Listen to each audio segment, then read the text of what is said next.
Hello, अस्सलाम वालेकुम। आप सुन रहे हैं और चाय का सिप विद पी की ज़ुहैब।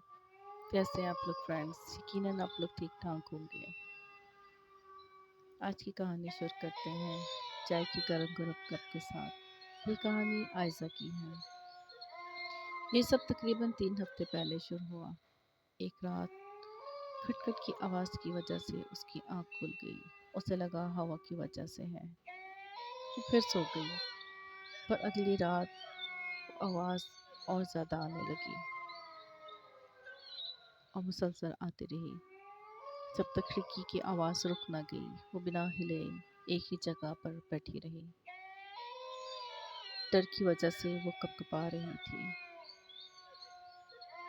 अगले दिन इसे लगा ये सब इसका ख्वाब है और ये सब बातें इसके जहन में है। इसका रूम घर में थर्ड फ्लोर पर था।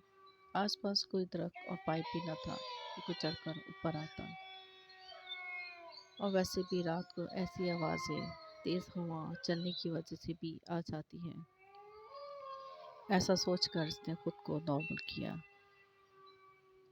और रूटीन के काम करने लगी। 2 हफ्ते गुजर गए। एक दिन वो आवाज़ दोबारा आने लगी।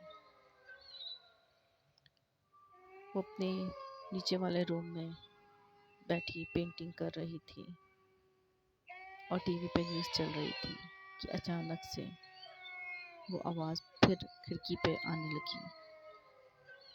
एक पल के लिए वो डर गई। फिर वो खिड़की की तरफ गई तो देखा एक छोटा सा लड़का उल्टा लटक रहा था। वो उसका सिर्फ चेहरा देख पा रही थी। इसका चेहरा बिल्कुल बेजान, सफ़ेद और बाल लंबे गंदे मट्टी से सने हुए थे।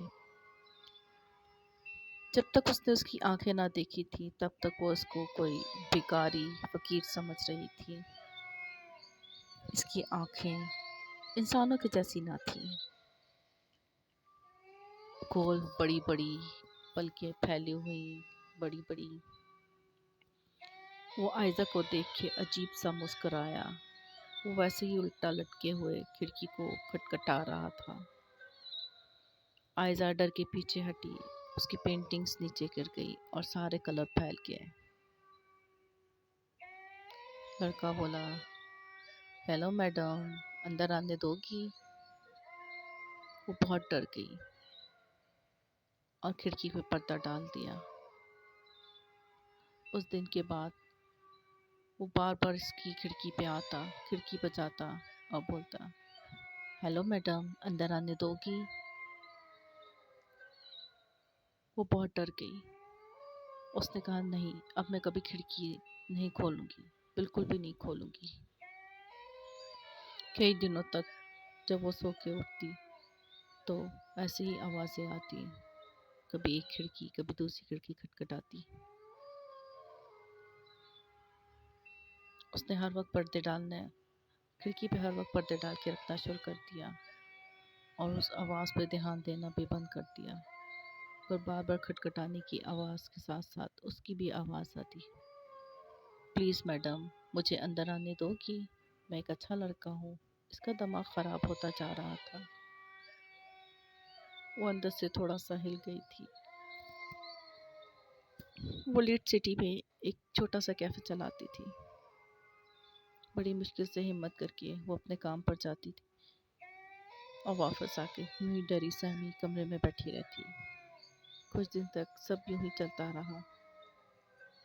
इस दिन वो खुद को बहुत बीमार और थका हुआ महसूस कर रही थी। किसी तरीके से वो कैफ़े पहुंची और अपने मामूल के काम करने लगी। इसका कैफ़े शीशे का बना हुआ था। इसके कैफ़े में हर तरह के लोगों का आना जाना था। हर वक्त भरा ही रहता, भीड़ लगी रहती। शाम को कैफ़े बंद करने से ठीक 1 घंटा पहले वो अपने लिए कॉफ़ी और सैंडविच लेके विंडो के सामने वाली टेबल पर बैठ गई। तभी इसे फिर वही आवाज़ आई, हेलो मैडम, मैंने कहा था ना मैं एक अच्छा लड़का हूँ। उसने बाहर की तरफ देखा। वो लड़का रोड के बिल्कुल बीचों बीच खड़ा था। वही लंबे गंदे बाल, बड़ी बड़ी आंखें। वो सुन सी हो गई। اور بنا کچھ سوچے وہ باہر کی طرف اس کی طرف جانے لگی۔ وہ چلتے چلتے ٹریفک میں روڈ کے بیچوں بیچ کھڑا تھا۔ ساری گاڑیاں اس سے بنا چھوئے گزر رہی تھیں۔ میں نے پلیز بولا تھا نا میڈم، بولا تھا نا میڈم، میں ایک اچھا لڑکا ہوں میڈم۔ وہ لڑکا اسے تقریباً 10-12 فٹ کی دوری پہ کھڑا تھا۔ اتنے شور میں بھی عائزہ کو اس کی آواز سنائی دے رہی تھی۔ عائزہ کو ایسا لگ رہا تھا کہ وہ اس کے اندر سے بول رہا ہے۔ تبھی ایک بس اس لڑکے کے اوپر سے گزر گئی۔ عائزہ نے زور کی چیخ ماری اور دوڑتی ہوئی روڈ کے بیچوں بیچ اسی جگہ پہنچ گئی جہاں وہ کھڑا تھا۔ پر اب وہاں کوئی نہ تھا۔ وہ وہاں گھٹنوں کے بل بیٹھ کے پھوٹ پھوٹ کے رونے لگی۔ کچھ لوگوں نے اس کو وہاں سے اٹھایا اور چپ کروانے لگے۔ اسے چپ ہونے میں آدھا گھنٹہ لگا۔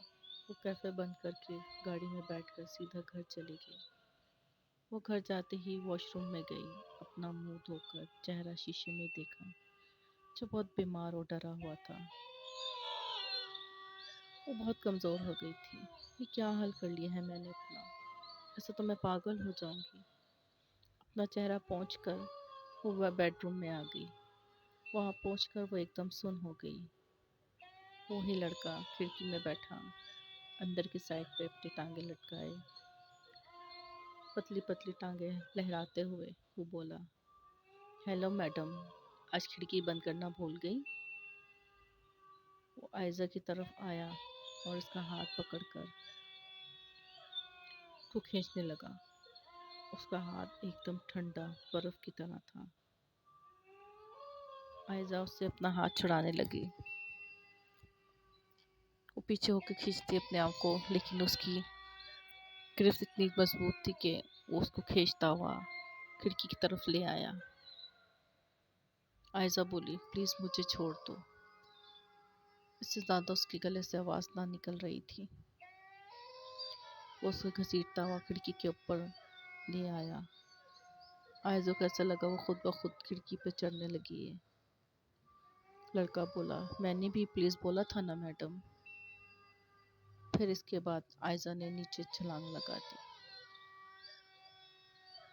دوسرے دن لوگوں کو عائزہ کے روم سے خط ملا کہ میں اپنی زندگی سے تنگ آ گئی ہوں، اس لیے خودکشی کر رہی ہوں۔ آج کے لیے بس اتنا ہی۔ کیسے لگی آپ کو یہ سٹوری مجھے ضرور بتائیے گا کمنٹ کر کے۔ تب تک کے لیے بائے۔